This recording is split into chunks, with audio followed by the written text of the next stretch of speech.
Bismillahirrahmanirrahim. Assalamualaikum warahmatullahi wabarakatuh. Alhamdulillahirabbil alamin wassalatu wassalamu ala asyrafil anbiya'i wal mursalin wa ala alihi wasahbihi ajma'in. Allahumma salli ala sayyidina Muhammad. Allahumma salli ala sayyidina Muhammad. Allahumma salli ala sayyidina Muhammad wa ala ali sayyidina Muhammad wa ba'du. Alhamdulillah. Sebelum apa-apa kita mulakan dengan lafaz yang mulia, kita ucapkan syukur pada Allah Subhanahu wa ta'ala kerana pagi yang berbahagia ini kita dibangunkan, diberikan kesempatan, diberikan peluang untuk mengerjakan ketaatan kepada Allah Subhanahu wa ta'ala dan terus dapat menyaksikan Tanyalah Ustaz biar tahu jangan keliru. Tanggal 8 Ogos 2022 bersamaan dengan 10 Muharram 1444 Hijrah, yang mana kalau sebelum ni kita berada pada tahun 1443 dan sudah pun 10 hari berada di dalam tahun baru. Mudah-mudahan azam baru, tekad yang baru dan ada perkara yang perlu ditambah baik dalam tahun 1444 Hijrah pada tahun ini. Baik, sedang penonton, saya ucapkan selamat datang dan selamat kembali untuk meneruskan perbincangan pada pagi ini. Seperti biasa, kita akan bawakan kupasan-kupasan yang dekat dengan apa yang kita lakukan dalam kehidupan, dan hari ini tentang akhlak, iaitu susah ke ibadat. Jadi satu persoalan yang mudah, nampak macam ringkas, tapi sebenarnya membawa satu pertanyaan ataupun tamparan hebat kepada semua yang menyaksikan, termasuk kami yang berada di studio. Baik, sebelum kita teruskan perbincangan dan saya kenalkan ahli panel bintang ilmuwan yang akan bersama dengan kita, saya nak war-warkan dahulu berkenaan dengan talian untuk bertanyakan soalan. Baik, seperti biasa, untuk buat panggilan boleh pergi ke 1-800-881677 atau nak terus ke Facebook rasmi kita. Di situ juga kita ada buat secara langsung bagi sahabat-sahabat yang mungkin tak berkesempatan untuk menyaksikan di kaca TV di rumah, boleh melihat di mana anda berada menggunakan peranti anda di Facebook rasmi Tanyalah Ustaz TV3. Jangan lupa tekan butang suka dan kongsi untuk sama-sama sebarkan kebaikan. Baik, bintang ilmuwan hari ini tidak asing dengan Tanyalah Ustaz, yakni Al-Fadil Ustaz Halim Din bersama dengan kita di studio. Apa khabar Ustaz? Alhamdulillah. Alhamdulillah sihat juga Ustaz. Selamat kembali Ustaz. Tanyalah Ustaz untuk pencerahan-pencerahan. Hari ini Ustaz, tajuk akhlak tentang susah ke ibadat. Jadi mungkinlah biasa penonton-penonton dengar kata-kata dari Abu Bakar Al-Wasiti. Dia menyebutkan di dalam kitab Tanbihul Ghafilin, katanya bila mana nak buat sesuatu ketaatan itu susah, tetapi nak menjaga ketaatan tersebut lebih susah daripada nak melaksanakannya. Jadi kita nak ambil yang awal itu, susah ataupun tidak untuk melaksanakan ibadat. Jom kita sambung dengan Ustaz. Silakan.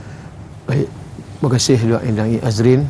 Sedang penonton yang dirahmati Allah sekalian, Assalamualaikum warahmatullahi wabarakatuh. Waalaikumsalam. Alhamdulillah wa bihi nasta'in ala umuri dunia wad din, wassalatu wassalamu ala Rasulillah wa ala alihi wa ashabihi ajma'in, amma ba'd. Apa khabar sidang penonton yang dirahmati Allah sekalian, ibu-ibu, bapa-bapa, kakak-kakak, adik-adik sekalian. Kita pada hari ini sudah sampai pada tanggal 10 Muharram Ashura, ya. Jadi kelebihannya sudah tentu kita boleh merujuk kepada hadis-hadis Nabi SAW. Di antaranya hari ini amat digalakkan ataupun sunat kita berpuasa sebagai puasa hari Ashura, ya, sebagaimana dalam hadis Nabi menyebut siyamu Ashura, berpuasalah kamu pada hari Ashura itu, maka kata Nabi akan diampunkan ayyukaffiru sana allati qablahu, akan diampunkan dosanya selama setahun sebelum, insya-Allah.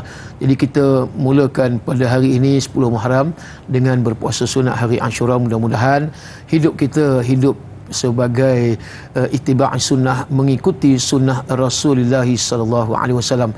Baik, terima kasih Da'i Azrin. Mana kita pada pagi ini seperti mana yang dimaklumkan tadi, bicara tentang tajuk iaitu susah ke ibadah. Bunyi senang Azrin. Kita nak buat ibadah ni bukan satu perkara yang senang, bukan satu perkara yang orang kata mudah. Akan tetapi kalau betul caranya ataupun kalau betul dengan kaedahnya, maka sebenarnya betul ia sebenarnya dipermudahkan oleh Allah Subhanahu Wa Taala. Tetapi kalau sekiranya ibadah yang kita lakukan itu dalam keadaan tidak mengikut peraturan, tidak mengikut kaedahnya, maka dia menjadi suatu berat dan susah. Sebab kita lihat ibadah ini tertakluk kepada kekuatan iman, ya. Sebab itu kita kena lihat dulu sebagai mukadimahnya. Allah Subhanahu Wa Taala menyatakan, tuan-tuan, wa ma khalaqtul jinna wal insa illa liya'budun. Tidak kami jadikan jin dan manusia itu melainkan hanya untuk mereka beribadah kepada Allah. Jadi makhluk manusia ni disebut sebagai penta'abud. Maksud dia hendaklah mereka mengabdikan diri kepada Allah, iaitu melaksanakan ibadah kepada Allah Azza wa Jalla. Itu kita nampak sebagai satu tujuan. Allah jadikan, Allah ciptakan kita semua. Kalau sekiranya kita makhluk manusia, Zrin, kita jadi manusia, tiba-tiba kita kontra. Allah perintah semayang kita tak buat. Allah perintah kita zakat tak bayar. Allah perintah haji umpama dan juga puasa. Jadi kita tinggalkan. Maka di situ tidaklah dinamakan sebagai manusia, hamba yang mengabdikan diri kepada Allah Subhanahu Wa Taala. Sebab itu kita katakan tadi, bila ibadah yang kita lakukan ni, tuan-tuan dan puan-puan sekalian, maka tertakluk kepada iman. Iman ni pula Allah yang kita tak boleh kata aku ni hebat. Sebab iman kita bukan iman malaikat Allah. Makhluk malaikat disebut oleh ulama yazid wala yanqus. Maknanya yazid ni bertambah.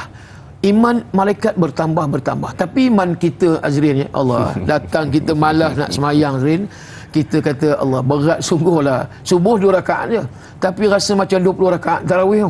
Itu dia punya berat itu. Bukan senang, kan? 2 rakaat kita kata mudah, ya. Kalau kita malas sangat baca surah, baca Fatihah, terus rukuk, kemudian bangun balik i'tidal, kemudian sujud, malas sangat. Rakaat kedua Fatihah, kemudian rukuk, kemudian i'tidal, sujud. Tak payah, tak perlu baca surah. Kalau kita lihat tadi, beribadah tadi, kita tahu apa tujuan kita. Sebab itu ulama sebut, Nazrin, sidang penonton sekalian, bila kita beribadah, di antara yang pertamanya perlu kita tahu apa di antara fadilat kelebihan solat contohnya, puasa apa dia punya kelebihan dan fadilat contohnya, begitu juga zakat, begitu juga haji. Ini yang pertama sekali. Jadi kita kena tahu apa kelebihan fadilat, baru kita rasa apa hari ni yang disebutkan tadi, aku digalakkan berpuasa sunat pada hari Ashura, hari 10 Muharram, sebab jadi sunnah, ya. Sebab lagi kemudian kita baca lagi apa di hadis Nabi, Allahu Akbar, Allah mengampunkan, menghapuskan dosa selama setahun. Banyak mana tahun yang lepas, setahun 365 hari kita buat dosa, menung balik Allah. Jadi bila yang kita dapat hapuskan dosa, Allah bagi satu hari je kita puasa, itu pun 12 jam. Bukan 24 jam sehari semalam, tuan-tuan. 12 jam. Maghrib sekejap lagi, 7.30 lebih kurang. Allahu Akbar, Allahu Akbar. Kita dah boleh makan dah. Kita dah boleh minum. Di situ kita nampak orang yang tahu kelebihan dia, dia akan bersusah payah. Dan dia akan berusaha bersungguh-sungguh. Di sini kita nampak, kalau kita tahu itulah fadilat, itu kelebihan, kita rasa seronok. Kan itu, ya, bila mana ibadat ini sebenarnya didorongi dengan kekuatan iman. Iman tu pula bagi kita yazid wa yanqus, kejap bertambah, kejap berkurang. Dia akan ikut iman. Kalau iman tu kuat, insya-Allah, bukan takat puasa hari Ashura hari ni, hari semalam, hari 9 Muharram, hari Tasu'ah pun kita tak tinggal, ya. Sebab kita tahu bahawa ini adalah di antara hajat Nabi. Kalau sekiranya umur aku panjang pada tahun depan, maka aku akan berpuasa pada hari Tis'atun ataupun Tasu'ah tadi, hari Tasu'ah. Itu masa kita punya iman yang kuat. Kita rasa nak buat macam-macam. Tahajud pun begitu juga. Kalau kita datang iman yang kuat, dorongan iman itu, insya-Allah, bukan takat 2 rakaat, habis 2 rakaat sambung lagi 2 rakaat, habis 2 rakaat sambung lagi 2 rakaat. Kita buat 8 rakaat 4 salam umpamanya. Begitu juga solat duha. Bila didorongi dengan iman yang kuat tadi, di samping kita tahu kelebihan solat duha, membuka pintu rezeki. Setiap hari kita solat sunat duha, kita minta kepada Allah, inna duhauka, puji Allah dulu, kemudian kita mohon bila mana kita kata apa dia, Allahumma in kana rizqi fi sama' fa anzilhu wa in kana fil ardi fa akhrijhu wa in kana ba'inan faqribhu wa in kana mu'assaran fayasirhu. Kalau dia di langit turunkan ya Allah, kalau di bumi keluarkan, kalau dia jauh engkau dekatkan, kalau dia sedikit engkau banyakkan, kalau dia kotor engkau bersihkan. Kita tahu kelebihan.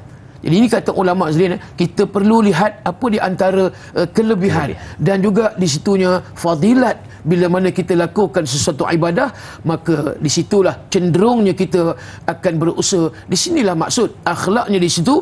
Bila mana kita tahu ada kelebihan dan di situ ada fadilat yang besar, maka kita akan jadi kuat dan kita mahukan sesuatu apa yang kita hajati tadi. Di situ insya-Allah adanya akhlak kita di dalam ibadat, walaupun susah, insya-Allah tuan-tuan dia akan jadi mudah sekali, insya-Allah. Insya-Allah. Sebab bila mana tahu kelebihan kata ustaz tadi, walaupun satu ibadat tu nampak seperti mana susah, tapi bila mana dah datang tahu kelebihan, dapat kemanisan dalam beribadat, jadi mudah dalam nak melakukan sesuatu amalan tersebut, akan terserlah dan hilanglah kesusahan, dan malas itu pun akan jadi jauh daripada kehidupan kita. Tapi masih lagi ada yang bermalas-malasan ketika mana melaksanakan ibadat. Maka itulah kita bawakan perbincangan hari ini, akhlak. Nak tanya pada diri kita, renung pada hati berkenaan dengan susah ke ibadat. Baik, jom kita lihat soalan pertama dari sahabat kita Rosdin Samah di Facebook. Tanyalah Ustaz TV3. Baik, kita lihat soalannya. Katanya, Assalamualaikum. Soalan saya, apakah hikmah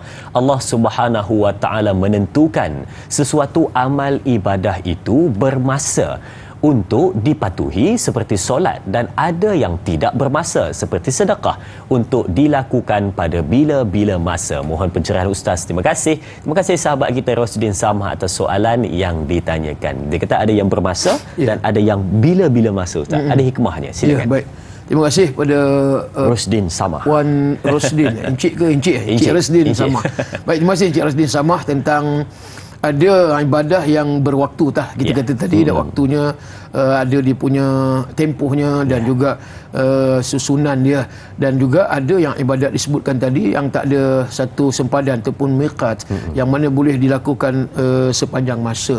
Hikmah dia nak tahu hikmah pengajaran. Baik, permulaan solat kita ambil tadi, solat difardukan oleh Allah asalnya sebanyak 50 waktu. Cuba bayangkanlah tuan, dalam peristiwa Isra Mi'raj Jazrin, bila mana Allah fardukan kita 50 waktu, terbayanglah apa yang aku boleh buat setiap hari ni. Kita nak tengok TV tak boleh, kemudian kita nak makan lama-lama pun susah, kemudian kita nak tidur lama pun tak boleh. Bayangkan 50 waktu. Kalau 50 waktu, 5 minit kali 50 berapa jam tu ya Puan Zrin? 10 minit sekali kot. Kalau 10 minit kali 50 berapa ya? 500 ya, 500 minit. 500 minit. 500 minit berapa jam tu nak sebutnya. Apa yang kita boleh buat, kerja pun susah, nak meniagai kacang pun tak tentu lagi. Nak live tanyalah ustaz belum. Nak live tanya ustaz ya, sekejap kami nak kena sembahyang kejap, kena break sekejap gitu. Tapi hikmahnya bila mana akhirnya ya Allah, orang kata dengan Maha Pemurah Penyayangnya, Nabi Rasulullah tadi minta dikurangkan, sebab Nabi Musa kata umat aku buat 2 waktu pun susah, ini pula wahai Rasulullah ya, kau nak buat 50 waktu ni berat. Akhirnya maka kita dapat 5 waktu sehari, tetapi ganjaran pahala seperti mana solat sebanyak 50 waktu. Baik, bila mana disebutkan tadi hikmahnya, bila hari-hari ni kita hidup, kita tak akan lari daripada dunia Zrin ya. Kita ada kerja dunia, kita ada bahagian dunia, kita tak boleh tinggal. Wa bataghi fi ma atakallahu darul akhirah wa la tansa nasibaka minad dunya. Dalam suratul Qasas ayat 77 contoh. Bila Allah sebut burulah kamu, carilah kamu banyaknya bekalan kebahagiaan untuk negeri akhirat. Tapi wala tansa nasibaka minad dunya. Jangan kamu lupa bahagian hidup kamu untuk di dunia ini. Artinya kita tak boleh tinggal dunia, sebab Allah jadikan dunia ni maka ada hikmah juga, dan ada kita punya maksudnya kehidupan yang perlu dibereskan. Nak cari rezeki, Tapi bila mana Allah bagi tahu dalam surah Al-Jumaat umpamanya, bila Allah fardukan solat Jumaat, selepas sembahyang fantashiru fil ardi wabtaghi min fadlillah, maka Allah kata carilah rezeki di atas muka bumi yang Allah berikan, hikmah, kelebihan dan sebagainya. So kita nampak perlunya ada keseimbangan. Bila mana kita sibuk dengan usaha cari rezeki dunia, macam-macam hal, sekolah, pendidikan itu ini, maka Allah suruh kita sujud. Allah suruh kita sujud dalam waktu tempoh yang ditentukan, subuh contoh. Sebagai permulaan hidup, bila bangun daripada tidur, wake up umpamanya, maka kita pun bersedia untuk mendirikan solat subuh. Allah bagi hikmah subuh 2 rakaat. Kalau Allah bagi 4 rakaat mungkin kita kata mengambil masa yang lama, tapi subuh tak apa, sebab itu waktu dia pendek, maka 2 rakaat. Sekejap lagi tak lama kemudian zuhur. Antara ulama menyebut supaya kita mentajdid, memperbaharui kita punya syahadah, penyaksian kita terhadap Allah dan Rasul. Kemudian beberapa jam lagi adanya waktu asar. Kemudian kita perbaharui lagi iman kita dalam keadaan apa dia orang kata kurang. Kemudian sekejap lagi maghrib, sekejap lagi isyak. Dan subuh lama sikit. So hikmah dia tadi supaya apa dia? Supaya kita sentiasa sujud kepada Allah, dan Allah bagi masa, okey, kamu ada ibadat khusus, kamu boleh berdoa untuk mempermudahkan urusan kamu. Itu antaranya. Artinya bila mana kita ada keseimbangan antara tuntutan akhirat dan duniawi, maka sudah tentu ada yang tersirat di sebalik yang tersurat. Itu satu. Yang kedua tadi, bagaimana amalan sedekah pula? Sebab amalan sedekah ini tapi minta maaf, mungkin yang pertama tadi kita dah sebut berkenaan dengan yang berwaktu, dan yang kedua berkenaan dengan yang tidak berwaktu, iaitu sedekah tadi yang dipasukkan. Tapi tak apa, mungkin kita minta laluan untuk kita berluang untuk berehat seketika dahulu. Boleh penonton ya? Baik. Kita akan sambung seketika nanti bersama dengan Afandi Ustaz untuk perbincangan seterusnya. Jangan ke mana-mana, teruskan menonton Tanyalah Ustaz, biar tahu jangan keliru.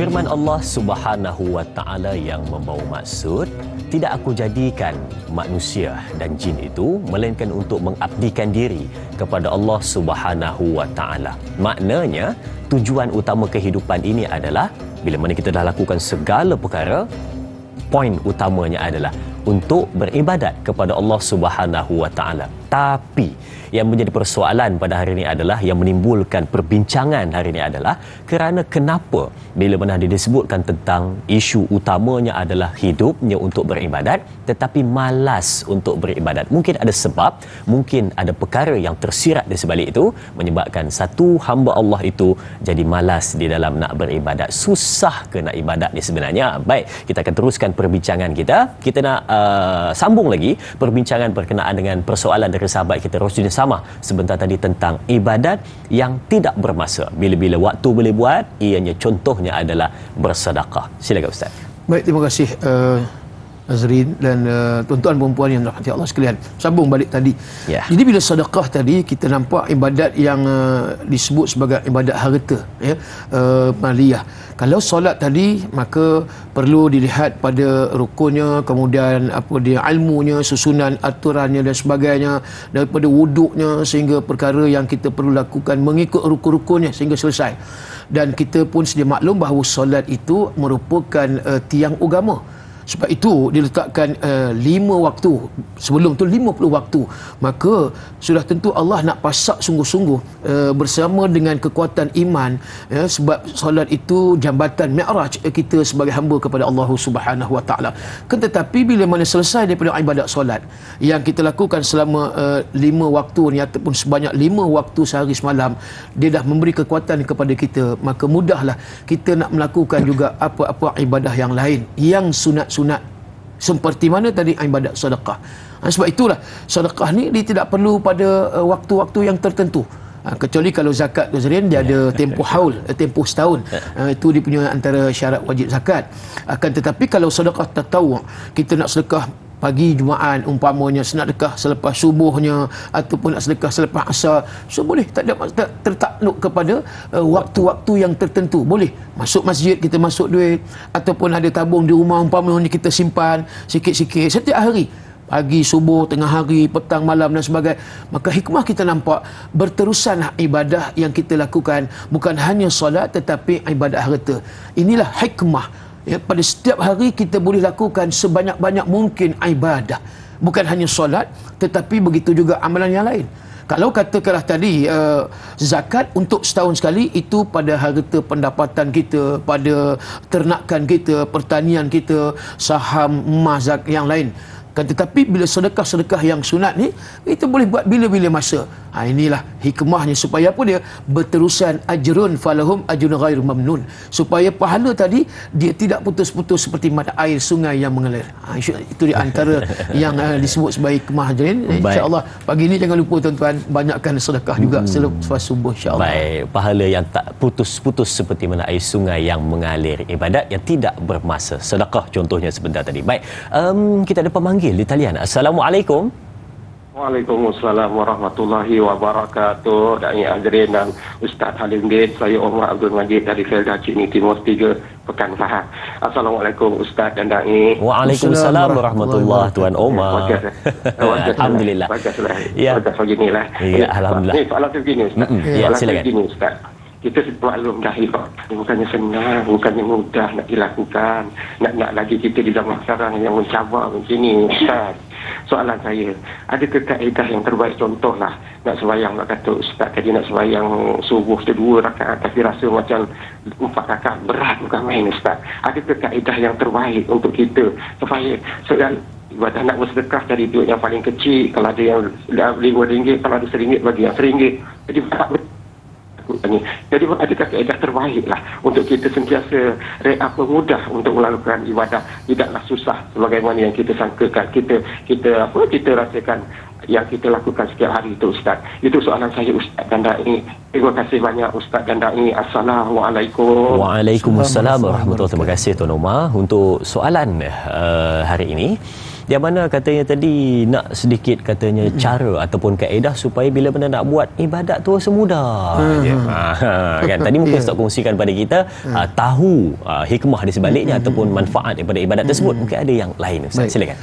Terima kasih Cik Omar Abdul Majid. Tuan-tuan dan puan-puan yang dirahmati Allah sekalian, ada sebuah hadis Nabi SAW menceritakan pada waktu itu datang seorang sahabat yang bernama Sufyan bin Abdullah Al-Thaqafi. Lalu bertanya kepada Nabi SAW, Ya Rasulullah, hadithni bi amrin a'tasimu bih. Boleh ke aku nak tahu ataupun ceritakan pada aku ya Rasulullah, satu perkara ni kalau aku buat ni aku tak mau lagi berputus dengannya, aku tak nak terputus hubungan dengannya, aku nak buat itu secara konsisten. Gitulah bahasa kita. Lalu dijawab oleh Nabi, qala, wahai Sufyan bin Abdullah Thaqafi, yang pertama kata Nabi, Rabbi Allah, maka kamu ingatlah Allah pada setiap masa ataupun di mana-mana juga kamu berada. Kamu ingat Allah pada setiap masa dan di mana kamu berada. Baik, yang kedua Nabi jawab, wahai Sufyan, thumma istaqim, maka hendaklah kamu kemudiannya istiqamah. Istiqamah ni apa dia? Istiqamah ialah kamu berada di atas jalan yang lurus dan kekal. So ini maksud dia, apabila Nabi kata ingatlah sentiasa kepada Allah, ingatlah sentiasa kepada Allah, tak kira waktu siang, waktu malam, dan juga pada waktu bila-bila yang kamu berada di mana sahaja. Bila mana ingat kepada Allah ni, macam-macam lah satu benda yang kita boleh katakan sebagai ibadah, pengabdian diri kepada Allah. Rezeki depan mata Azrail, contoh kita kata kita mulakan dengan basmalah. Kan? Kalau kita kata bismillah ni senang tak? Mudah. Tapi nak buat Tuan Azrail, bila nak makan bismillah tu, kadang-kadang bukan kata orang, kita pun tak sempat-sempat tengok pula dengan kambing golek berguling, dah makan baru teringat bismillah. Baru ingat ayam merah, nasi biryani dengan macam-macam, yang seafood dengan shell out gitu gini apa semua. Jadi nak sebut bismillah tu mudah, tetapi jadi susah. Kan itu Nabi kata ambil yang ni. Ingat sentiasa, bila kamu nak makan, baca bismillah. Kamu nak memulakan suatu pekerjaan, baca bismillah.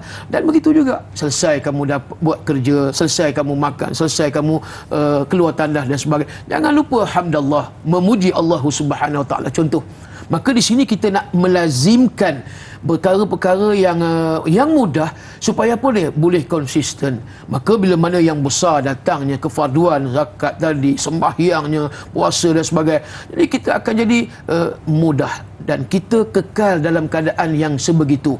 Macam Cik Omar Majid tanya tadi, Azrin, bila dah kita buat ibadah tadi, dia ada pasang surut. Sekejap kita rasa seronok buat ibadat. Kadang-kadang mari malas. Sometimes kita kata, ya Allah, kenapalah aku ni nak semayang maghrib tapi tak buat lagi isyak, nak dekat Nazrin pukul 8.50. Maghrib 8.40 tak semayang lagi. Nampak? Datang dia punya iman dia tadi turun naik. Sebab itu Nabi kata, sesungguhnya ibadat yang dicintai ialah apabila orang yang melakukan itu, dia buat walaupun sedikit, Zrin, tuan-tuan, tetapi dia konsisten, istiqamah. Dia buat sikit. Katakanlah setiap malam dia bangun sebelum subuh, dia boleh buat 2 rakaat tahajud, 1 rakaat witir. 2 rakaat tahajud, 1 rakaat witir. Tapi dia tak pernah tinggal. Dalam tempoh setahun, Nazrin, Masya Allah, Alhamdulillah, 2 rakaat tahajud tu sebelum subuh memang tak pernah tinggal. Yang ni, yang Nabi kata, kamu buat. Kalau sekali kamu buat banyak, katakanlah 8 rakaat 4 salam tahajud. Kemudian witir pula kamu buat 11 rakaat. Tiba-tiba kita kata apa dia? Tiba-tiba kita dah tak larat. Susahlah kita kata ibadat macam ni. Sebab itu jangan mulakan terus banyak sekali. Tetapi berdikit-dikit supaya apa dia? Ini kaedah dia. Kita jadi minat, kemudian rasa lazat. Nampak? Bila kita dah rasa kelazatan, istilah ta'ah, rasa nikmat beribadat itu ada, kita tak mustahil.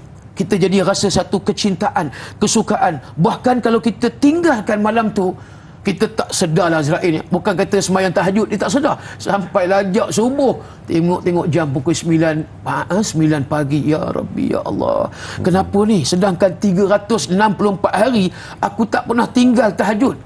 Allah, hari ni aku tinggal tahajud, amat-amat ruginya, kita kata. Dia rasa satu penyesalan yang cukup besar, Azrin. Ini tanda, nampak, dia ada kelazatan, nikmat beribadat. Kan itu, kita buat sikit dulu, kemudian datang kecintaan, datang rasa keseronokan, datang kelazatan. Tapi kalau kita buat banyak sekaligus, akhirnya tinggal. Di sinilah yang disebut oleh Nabi SAW. Maka bila mana kita melakukan sedikit itu tetapi dikonsisten, mungkin setahun, 2 tahun, 3 tahun, kemudian pada tahun yang keempat dia cuba ambil banyak lagi rakaat daripada 2, mungkin 4 rakaat. Kemudian witir daripada 1 rakaat dia jadi 3 rakaat contoh. So itu di antara juga, dan dikata ulama juga, Azrin dan tuan-tuan sekalian, perlunya kita mengikhlaskan diri sewaktu kita melakukan ibadah. Supaya apa dia? Datang kita punya ketetapan, datang kita punya kekuatan beribadah. Kita tak mau lagi malas, dan kita bila lillahi ta'ala. Macam juga hijrah kita, ma'a hijrah ni, bila mana kata Nabi, faman kanat hijratuhu ilallahi wa rasulih fa hijratuhu ilallah wa rasulih. Hijrah kamu kerana Allah, maka kamu dapat kerana Allah dan Rasul. Tapi kalau kamu hijrah, wa man kanat hijratuhu lidunya yusibuha aw imraati yankihuha fa hijratuhu ila ma hajara ilaih. Hijrah ni kerana dunia yang dihajati dan wanita yang ingin dikahwini. Niat itulah yang menjadi dasar yang disebut sama ada amal ibadah itu diterima oleh Allah ataupun tidak. Kita berminat dengan ibadah itu ataupun tidak tertakluk kepada nawaitu, Azrin. Kalau nawaitu kita dalam keadaan hari ini kita berpagi-pagi lagi dalam bicara tanyalah ustaz, kita nak kongsi, kita nak share ilmu dengan sidang penonton sekalian, berbagai-bagai soalan. Tak tahulah berapa bakui mal apa dia pagi ni, Azrin. Dia punya soalan yang kita nak kena jawab ni. Maka kita jawab dengan ilmu, kita jawab dengan keikhlasan, kita jawab dengan tujuan kita nak membantu menyelesaikan sebagai satu solusi apa yang nak ditanya oleh sidang penonton berkaitan dengan bicara kita susahkah ibadah. Betul. Baik. Bila mana Ustaz jawab tadi, saya perhatikan sebenarnya betul. Bila mana dia mula dengan terus ibadat yang besar, maka dia akan jadi terkejut dan dia akan rasa susah, dan mulalah dia luntur semangat daripada nak mengerjakan ibadat tersebut. Tapi kata Ustaz ni berdikit-dikit, mula daripada bawah sampailah dapat kemanisan, lazat, langsung diteruskan dengan ibadat, dapat kemanisan tersebut. Baik, kita ada pemanggil seterusnya di talian. Assalamualaikum. Waalaikumsalam. Kak Iyat sini, Da'i Azrin. Kak Iyat. Silakan soalan Kak Iyat. Terima kasih, Da'i. Assalamualaikum Ustaz. Waalaikumsalam warahmatullahi wabarakatuh. Benar kata Ustaz, asas ibadat adalah kekuatan iman dan kemampuan Ustaz. Tapi lazimnya manusia kita ni suka membina alasan. Terkadang kadang kita macam seorang perempuan, bila kita keluar, kita bila nak berhenti semayang, ada yang kata tak bawa telekung dan sebagainya, sedangkan pakaian secara muslimah itu pun sudah memadai. Dan macam tu juga kalau kita kadang berpeluh, alasannya nak kena mandi dululah, sedangkan benda tu semua bukan najis. Jadi dalam Islam ada ruksahnya dalam tu. Jadi Kak Ayat nak minta pandangan Ustaz, bagaimana untuk kita merubah sifat-sifat yang ada terlalu banyak alasan dalam diri kita ni saja. Itu saja soalan Kak Ayat, Ustaz. Terima kasih. Assalamualaikum. Waalaikumsalam warahmatullahi. Terima kasih Kak Ayat atas soalan yang diberikan. Baik, untuk kita menjawab persoalan tersebut, kita akan bawa selepas kita berehat untuk perbincangannya. Sidang penonton, keluarga besar Tanyalah Ustaz, kita berehat seketika. Jangan ke mana-mana, kembali selepas ini bersama Tanyalah Ustaz, biar tahu jangan keliru.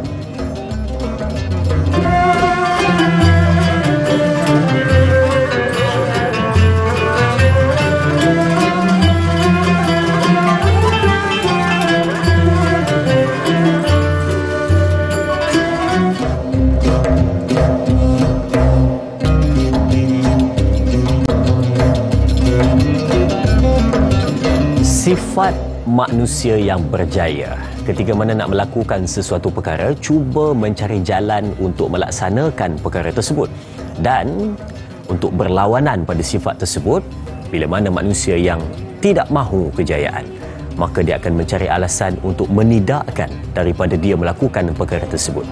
Lebih kurang ataupun samalah bila mana kita nak kiaskan dengan persoalan yang ditanya oleh sahabat kita Kak Yat sebentar tadi, yang mana ada manusia pada hari ini ataupun hamba Allah Subhanahu Wa Taala, dia sentiasa mencari alasan untuk tidak melaksanakan ibadat, sentiasa mencari alasan untuk berlengah-lengah ataupun bermalas-malas ketika mana nak melakukan ibadat, tetapi dia tidak fikir untuk mencari jalan bagaimana nak melaksanakan ibadat tersebut supaya dapat dilaksanakan dengan sempurna. Jadi inilah realiti yang berlaku pada hari ini. Ramai yang bermalas-malasan sambil ditemani dengan alasan yang kadang-kadang kita fikir sebagai tidak munasabah alasan tersebut. Jadi mungkin kita nak dapatkan pencerahan dari Ustaz untuk komen sedikit berkenaan dengan apa yang dikatakan oleh Kak Yat sebentar tadi. Silakan Ustaz. Baik, terima kasih pada Kak Yat yang bertanya, tuan-tuan dan puan-puan yang rahmati Allah sekalian. Yalah, kalau kita menenungkan tuan-tuan tentang perkara ibadah yang mana menjurus terus kepada akhirat. Bila sebut ibadah ni, ertinya kita lihat dia punya implikasinya, iaitu kehidupan kita di negeri yang baqa', yang abadi yang disebutkan, dan kita berada di syurga Allah Subhanahu Wa Taala. Sebab itulah kalau kita fikirkan syurga itu, dia punya nilai dia very very expensive, mahal tuan-tuan. Bukan senang kita nak jadi satu orang ahlul jannah, ahli syurga. Kerana itu bermula dengan susah dulu. Allah berfirman dalam surah Al-Balad ayat yang keempat, laqad khalaqnal insana fi kabad. Sesungguhnya insan, manusia itu dijadikan dalam keadaan kabad. Kabad ni kesulitan, kesusahan. Memang kita rasa macam nak semayang tadi susah. Macam Kak Yat kata tadi, bila bermusafir, walhal boleh jamak qasar, dia ada rukhsah.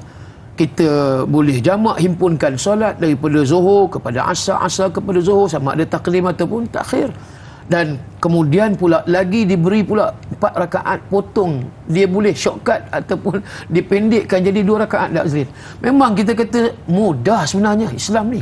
Allah tahu macam mana, Allah yang creator, Allah yang bikin, Allah yang buat makhluk manusia, Allah tahu bagaimana mereka menyusun kehidupan. Jadi Allah dah kaji dah, dari sudut ilmu Allah faham sangat dah.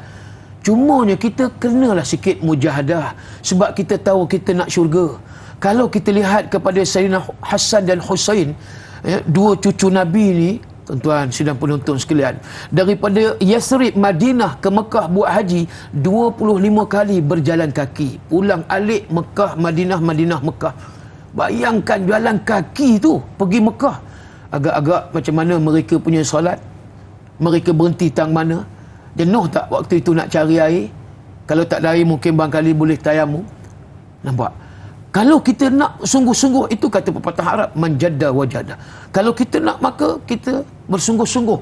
Jadi kita tak boleh orang kata mudah-mudah, kita kata aku ni Islam, tak apalah kalau aku tak semayang nanti aku boleh qada. Sebab apa dia? Tadi yang Kak Yat kata tadi, Zahid, sebabkan Allah aku tak buat telekung. Allah, telekung ni budaya orang Asia Tenggara, Indonesia, Malaysia, Brunei, Singapura. Kalau kita pergi ke Mekah tengok macam mana jemaah daripada India, daripada mereka pakai pakaian mereka, maka dah cukup pakaian tu menutup aurat, boleh je solat. Tapi dalam hati kita, aku tak pakai telekung ni, sah ke semayang? Nampak sendiri. Ini sebab kita kata, sebab kenapa? Ibadat tidak didahului dengan ilmu. Kalau kata didahului dengan ilmu, imam ibadat itu adalah ilmu, maka amal itu makmum. Kita akan ikut ilmu itu sebagai imam. Imam kata apa? Ilmu kata apa? Oh, sah tak semayang begini-gini? Sah, tak ada masalah. Contoh kalau kita pakai seluar jeans lah, Zrain, tak adalah pagi ni seluar jeans. Kita pakai pakaian yang elok lah pagi ni. Tak apa, kita kata seluar jeans, boleh tak semayang? Tak ada masalah. Semayang lah. Kenapa? Seluar tu, seluar menutup aurat dan bersih. Cuma kena bersih daripada najis, kekotoran. Dah, selesai masalah. Saya baru ni ke Eropah apa dia, Zrin, dalam program jelajah dakwah di Europe, beberapa buah negara. Kami pergi ke Switzerland, pergi balik pun dah 2,000 km. Kemudian kami pergi ke Spain, Holland dan sebagainya. Semayang kami buat di mana-mana tempat yang mana kita fikirkan tempat itu boleh kita solat. Tepi jalan kita solat, kemudian dekat dengan petrol pump kita solat, pergi bilik air kita ambil uduk. Nampak? Tak ada excuse kita kata, kita ni bermusafir, tak payah solat kot. Tak. Kita boleh jamak qasar buat. Sebab kita kena fikir, ya, kelebihan orang musafir pula, doanya doa mustajab. Nampak? Ini kita kena ambil fadilat. Sebab itu kalau kita tahu, oh, musafir ni banyak kelebihan, ya, di antaranya doa mustajab. Dalam solat ada doa, ya, dalam solat ada doa. Jadi kenapa kita nak tinggalkan solat begitu saja?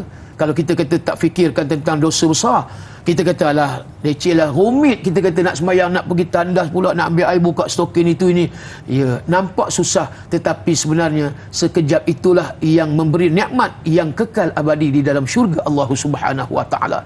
Kita meletakkan kesusahan itu tetapi digantikan oleh Allah dengan nikmat kelazatan besok di akhirat. Semua orang kalau tahu diri dia bagaimana keadaan dia di mahsyar esok, Allah, takkan dikata hati dia, aku ni bermalas-malas, aku ni tak nak, aku ni nantilah. Macam tadilah, berbagai-bagai alasan. Boleh tengok TV berapa jam, umpamanya 2 jam, menonton sinema dan sebagainya. Tapi nak menonton, tanyalah ustaz. Alah, tanyalah ustaz, tak apalah malam ni lah.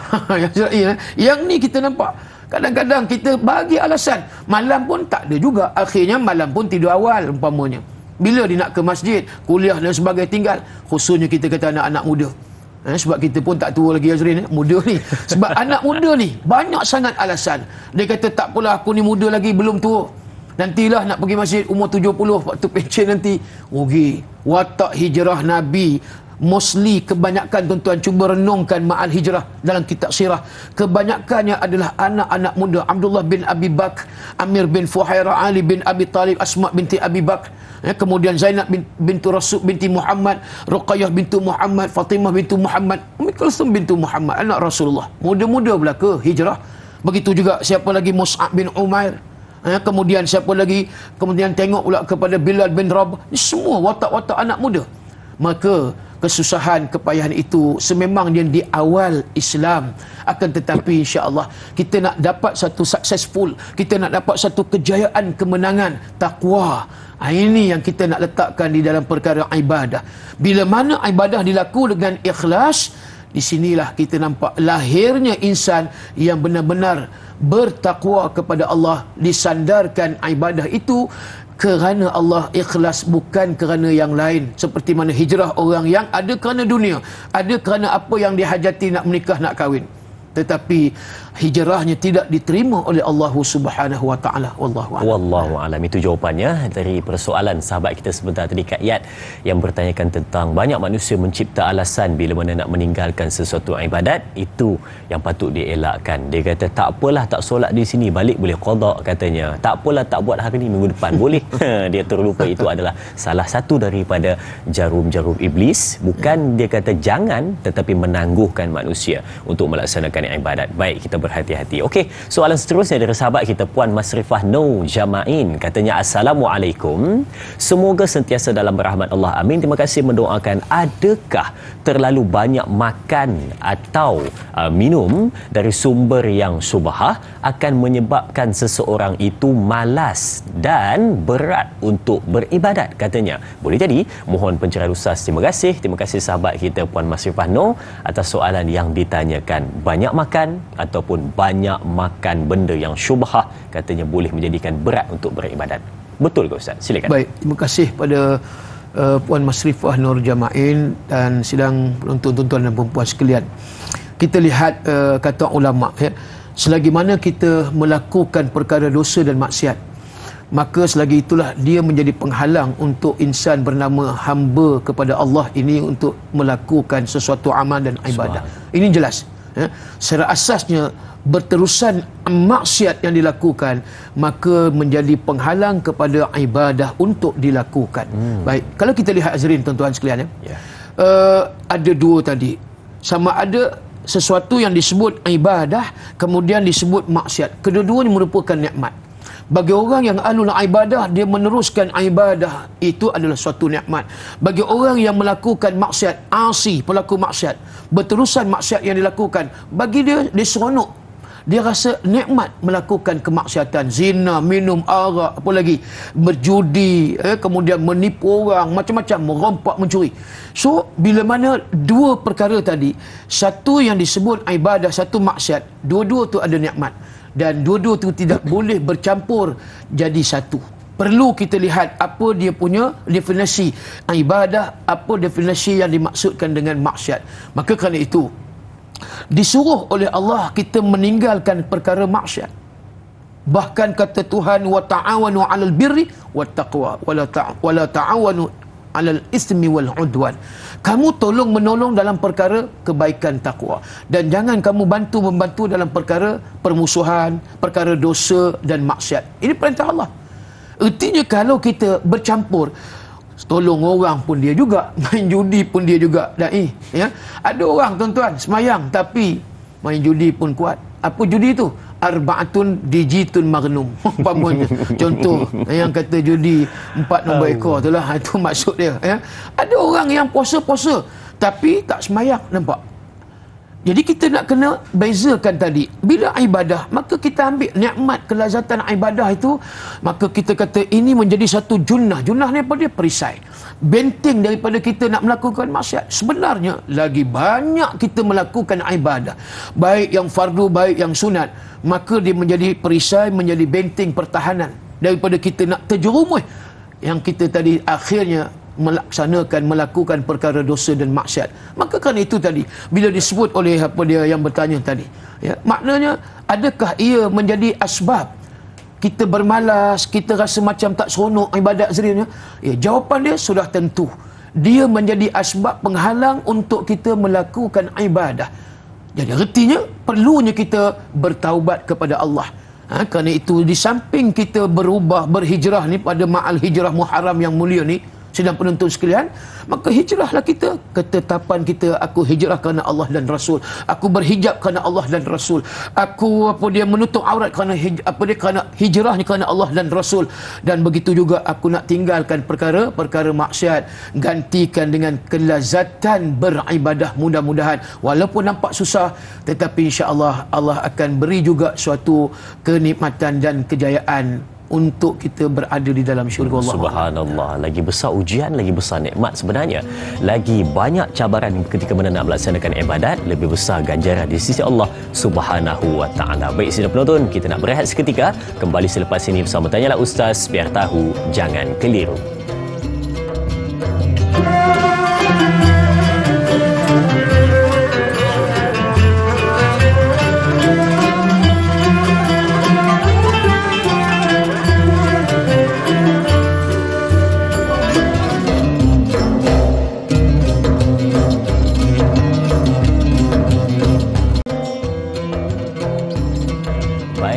terima kasih dan terima kasih diucapkan kepada semua penonton keluarga besar Tanyalah Ustaz Biar Tahu Jangan Keliru yang terus menyaksikan kita pada hari ini untuk hari Isnin pembuka hari baru untuk minggu yang kedua di bulan Ogos ini. Mudah-mudahan semuanya berada dalam keadaan baik-baik sahaja. Mungkin ada yang nak melaksanakan tugasan pada hari ini, teruskan melaksanakan dengan sebaik mungkin dan ingat, jangan bermalasan untuk beribadat. Tak susah pun, cuma kadang-kadang kita yang berfikiran ibadat itu susah. Baik, ada pernah yang terfikir, mungkin saya, mungkin penonton, mungkin kami yang berada di studio, dia kata saya ni memang suka nak buat ibadat, memang suka, memang bersemangat, memang seronok, kadang-kadang tu dah dapat kemanisan, tapi ada kalanya bila mana saya nak buat ibadat, rasa macam terhalang, rasa macam ada batu sempadan, rasa macam ada je benda yang menyekat daripada saya melaksanakan ibadat tersebut. Mungkin ada sesuatu yang menghalang.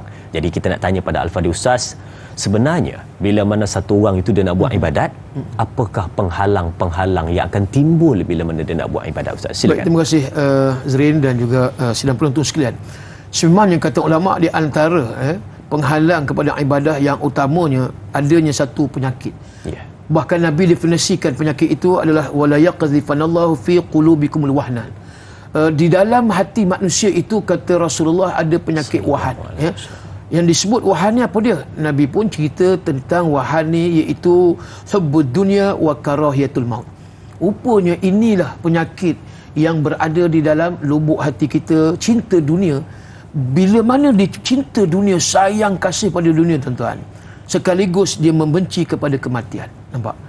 Orang yang melakukan ibadah secara konsisten, orang yang ada cintanya kepada ibadah, bila mana rupanya aksiru bimauti zikra, dia banyak mengingati akan kematian. Ulama sebut dia banyak mengingati kepada kematian. Sebab hikmah bila orang banyak ingat kepada mati, kata ulama, wa asyadduhum isti'dadan lahu, pasti kata ulama mereka akan buat persiapan persediaan untuk kematian. Jadi kalau kita menung-renung banyak kepada mati, katalah pagi besok aku mati, hari ni hidup, besok tahu mati, takkan kita nak relax, tuan-tuan? Baik kita belajar ke tak belajar, baik kita tahu pun tak tahu fadilat yang kita nak buat ibadat ni, tak akan tinggal walaupun satu perkara ibadat tu usah kata yang wajib, yang sunat kita pasti tak akan tinggal, tu usah kata yang haram kita tinggal, makruh pun kita tak mau. Sekiranya kita tahu pagi besok mati, kan ada orang sebut apa dia, tomorrow never die tapi Islam kata but you must die. Tu Azrin, artinya kita kena ingat pasti kita mati ni, tak tahu bila. Kerana itulah apa kita punya persiapan, wal tanzur nafsum ma qaddamat li ghad. What is your preparation as yourself? Diri saya, diri tuan-tuan menungkan. Takut tak kita, tuan-tuan? Takut. Jadi penghalang kita untuk melakukan ibadah yang utama kata ulama sebab dunia. Sebab kita dah kerja kuat, kemudian kita nak nikmat apa dia pendapatan. Kita dah ada 1 juta, tak cukup nak 2 juta. Hasil usaha peluh, titik peluh kita, takkanlah aku nak bagi duit ni pada orang. Di situ nampak. Jadi akhirnya tidak mahu mengeluarkan zakat. Walhal orang yang mengeluarkan zakat ni, di antara maksud zakat itu sendiri tathhir wa tazki, yakni nak membersih dan menyucikan harta dan juga hati diri seseorang. Ikhraj yang disebut halawatu ikhraj zakat, umpama ada kemanisan bagi orang yang menunaikan zakat, tapi dia tidak mahu mengeluarkan. Sebab apa? Dia kata aku ada punya, aku harta aku, hak aku, pasal pula aku nak bagi pada orang. Nampak? Dia hubbud dunia tadi, dia cinta pada dunia. Macam tu juga, walaupun dia patut-patut boleh ruksah tadi semayang 2 rakaat qasar, boleh jamak, tapi sebab dia rasa macam dunia ni lebih penting pada dia. Aku nak makan boleh berapa jam, tapi nak semayang 5 minit, 10 minit ditinggalkan. Puasa pun begitu juga. Bukan lama 12 jam hari ni nak puasa sunat, dapat dihapuskan setahun punya lamanya dosa yang kita lakukan sebelum. Tapi tak fikir, sebab dah planning dah, tengah hari ni aku nak makan western food, aku nak makan Thailand food umpamanya, dah ada dia punya. Akhirnya dia tak mau melakukan sesuatu ibadah yang dah ada kelebihan-kelebihan. Dan itu yang pertama, Zin. Dan yang keduanya iaitu faktor hasutan iblis. Yang ni juga di antaranya. Kalau kita menung-renungkan memanglah, tapi sebenarnya iblis ini kuat daripada kita ataupun dia lemah daripada kita. Di dalam surah An-Nisa ayat 76, Allah Subhanahu Wa Taala menyatakan, inna kaida syaitan kana da'ifa. Maka kata Allah, syaitan itu sesungguhnya adalah lemah. Syaitan ni lemah, tapi sebab kita lemah dia jadi kuat. Cuba kita kuat. Bila mana kita zikir hari-hari, kita baca Quran hari-hari, kita bina kekuatan ayat kursi, kita baca umpama sebelum tidur ada 3 qul, kita jadi kuat.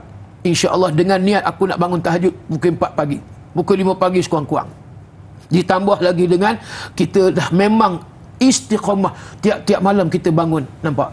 Iblis ni nanti akan jadi lemah, akan jadi lemah. Dia tengok daripada jauh, dia tak mampu nak masuk. Ini antaranya yang kita kata boleh kita cuba usaha. Sebab syaitan itu sememangnya la ughwiyannahum ajma'in.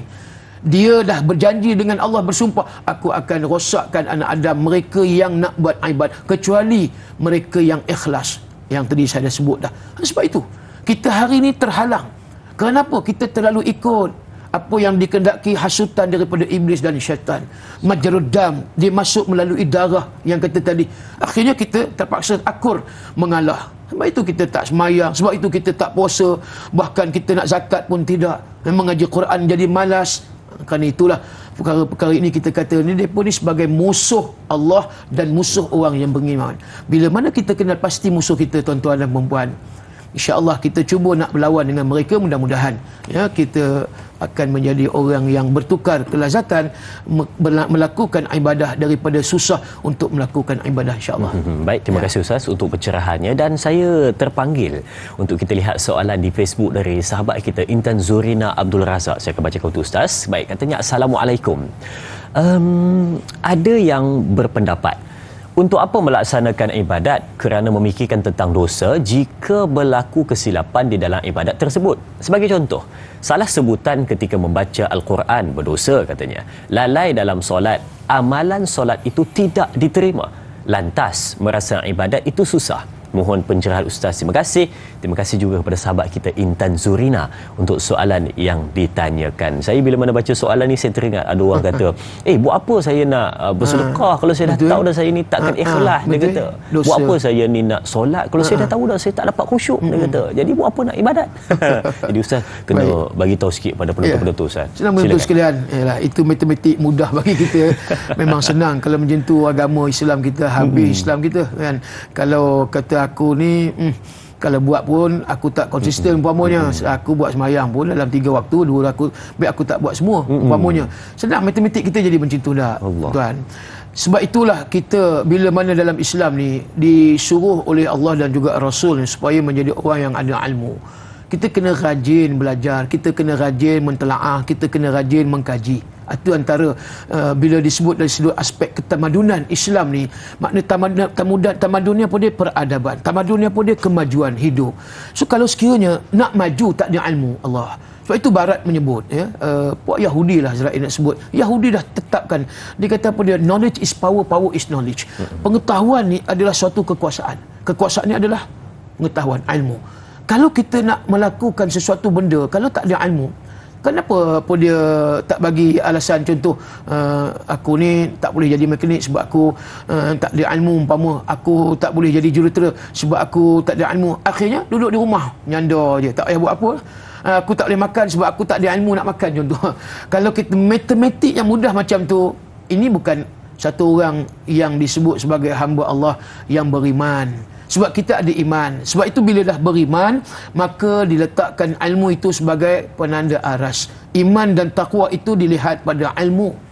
Bila orang yang ada ilmu, maka dia tahu secara rasionalnya, macam kalau kita semayang, ialah mula-mula mungkinlah kita rasa susah nak khusyuk. Budak 7 tahun. Sebab itu Nabi suruh 7 tahun bawa anak ke masjid ke ataupun solat, ataupun ajar anak tu tentang solat. Kalau kita kata Azrin 7 tahun, apa yang anak tu boleh buat semayang, apa yang dia kejap semayang Allahu Akbar, kemudian kepala dia tengok sebelah, kemudian dia tengok bapak dia ada ke tidak sebelah. Itu kanak-kanak 7 tahun. Kalau ada yang kanak-kanak yang 70 tahun. Ada juga kanak-kanak yang 70 tahun. Semayang dia entah kejap tengok atas, tengok bawah. Sebab apa tadi? Ilmu. Mula-mula kita kata sebagai satu dorongan, 7 tahun. Muru auladakum bisolah. Suruh anak kamu 7 tahun semayang. Tapi bila dah disuruh 7 tahun, peringkat 10 tahun tak semayang pukul, kemudian dewasa, akil balik. Dosa dia tanggung kalau tak semayang. Artinya kita kena latih diri kita jadi orang yang bila beramal mesti ada ilmu, baru dia akan jadi mudah. Jangan kata aku ni kalau baca Quran pun salah, nanti esok Quran muka marah aku. Bukan itu alasan. Allah suruh kita belajar. Tak jahil kita belajar, tak khusyuk kita cuba cari usaha macam mana nak khusyuk. Imam Ghazali ajar berbagai-bagai kaedah. Begitu juga puasa. Aku puasa tapi aku tak ikhlas. Kita ikhlaskanlah diri. Zakat aku tak bayar sebab aku nanti bayar, aku jadi tak ikhlas. Tak boleh macam tu. Itu bukan jawapan yang kita nak beri pada Allah besok. Maka sebab itulah kesimpulannya, lakukan ibadah itu tadi sandarannya kepada ilmu. Kalau kita tak ada ilmu, maka carilah ilmu. Pergilah masjid, anak-anak muda, insya-Allah kita akan keluar daripada kepompong kejahilan dan hijrah kita daripada jahil kepada ilmu, insya-Allah pada tahun ini. Wallahu a'lam. Kalau buat ibadat rasa tak ikhlas, sedekah pun rasa tak ikhlas, jawapannya adalah ikhlaskanlah.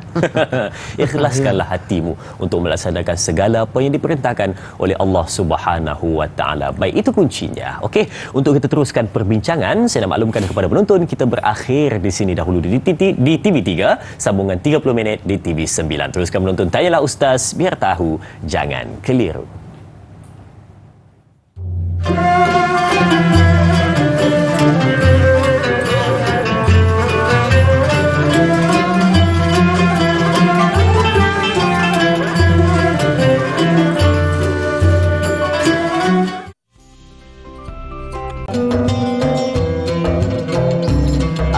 Alhamdulillah, kita kembali bertemu untuk teruskan perbincangan kita tentang susah ke ibadat. Satu persoalan yang saya sebut tadi, simple soalannya, mudah untuk ditanya, tetapi membawa satu gambaran ataupun tamparan hebat kepada kita semua untuk tanya pada diri kita sendiri, susah ke dalam nak melaksanakan ibadat? Apakah halangan-halangan ketika mana nak melaksanakan ibadat tersebut? Baik, okey, jom kita teruskan perbincangan. Ambil soalan dari sahabat kita Kak Ju Zabidi di Facebook Tanyalah Ustaz TV3. Katanya, Assalamualaikum.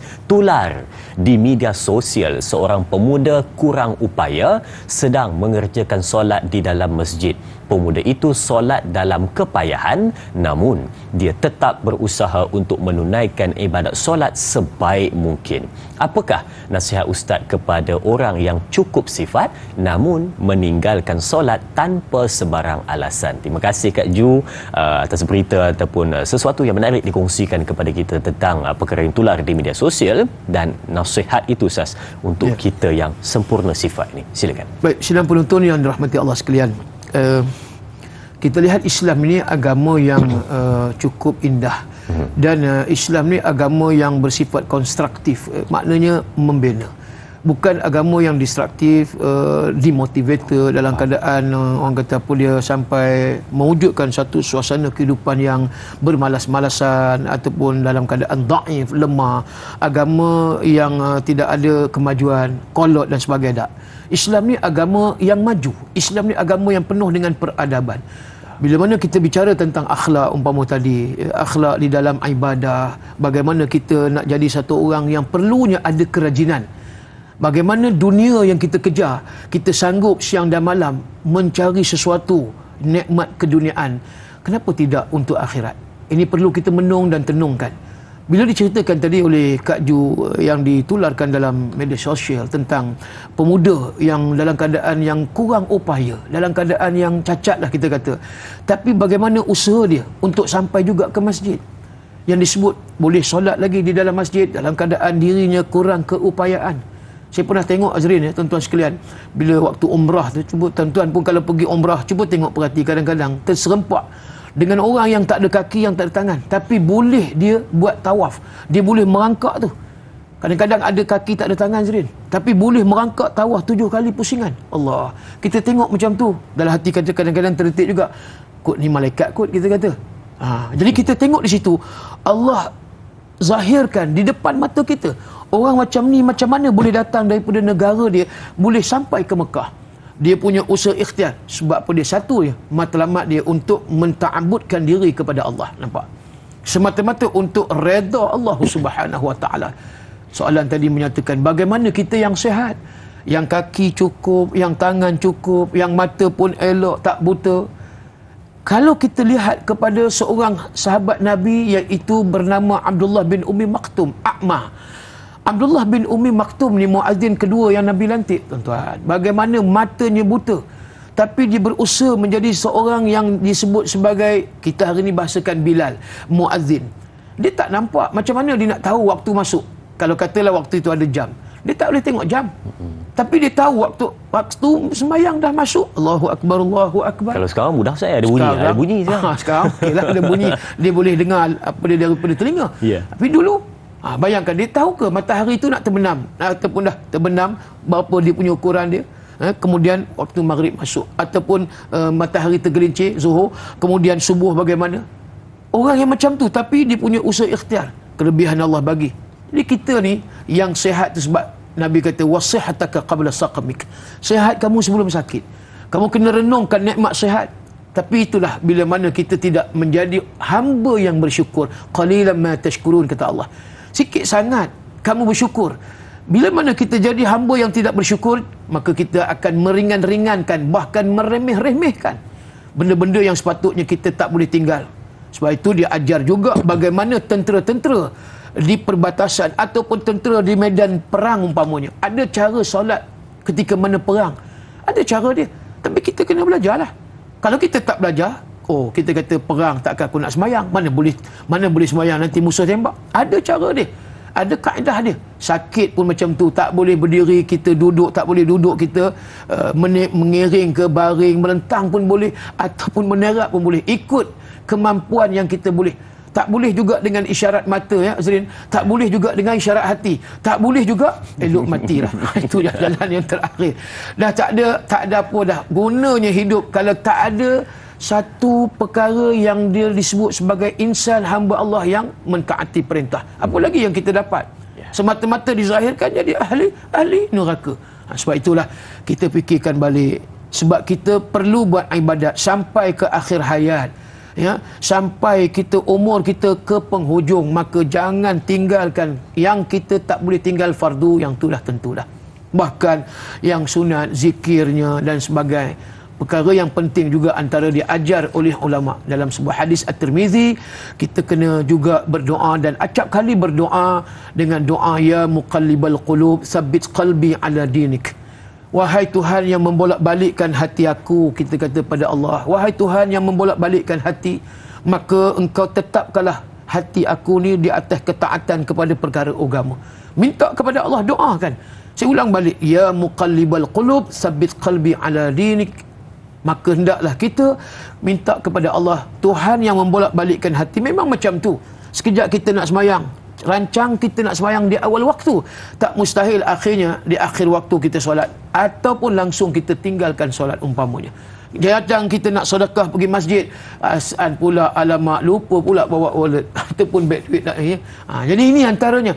Memang sungguh banyak alasannya. Sebab tadi kita balik kepada dunia yang dihambat, yang dikejar, yang diburu, tetapi akhirnya lalai dan alpa, itulah yang disebutkan tadi mengakhiri kehidupannya, maka dia adalah orang yang paling rugi nanti di akhirat. Wallahu a'lam. Subhanallah. Baik, kita teruskan dengan kita ambil pemanggil di talian. Assalamualaikum.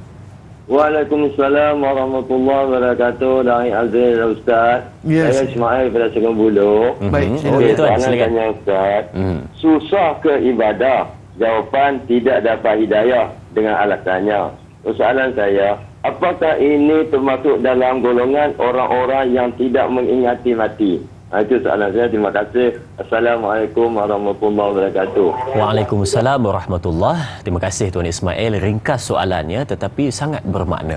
Kata Tuan Ismail tadi, dia kata bila mana tanya susah ke buat ibadat ni, dia kata belum dapat hidayah lagi. Dia kata bila nak jadi baik, seru belum sampai katanya. Jadi adakah mungkin orang ini dia berada dalam keadaan masih lagi celaru ataupun dia masih lagi salah faham berkenaan dengan hidayah Allah Subhanahu Wa Taala? Silakan Ustaz. Saya suka nak menjawab dengan memulakan ayat daripada Al-Quran. Disebut oleh Allah la ikraha fid din. La ikraha fid din. Maksud dia tidak ada paksaan di dalam agama. Maksud di sini kita tak boleh paksa orang kafir memeluk Islam, ya. Tetapi bila mana kita dah Islam, maka perlu kita paksa diri kita. Tak boleh kata aku Islam cukup dah, tak buat ibadat. Mana boleh. Maknanya bila kita Islam, mesti kita tertakluk dan bergantung kepada apa yang diperintahkan oleh Allah Subhanahu Wa Taala. Bahkan sehingga Allah kata sifat orang yang beriman apa dia? Ta'muruna bil ma'ruf wa tanhauna 'anil munkar. Maka hendaklah kamu menyeru ke arah kebaikan, kemudian kamu jauh perkara-perkara jahat dan mungkar. Nabi SAW dan para rasul juga, tujuan Allah utuskan Nabi Rasul apa dia? An ya'budullah wajtanibut taghut.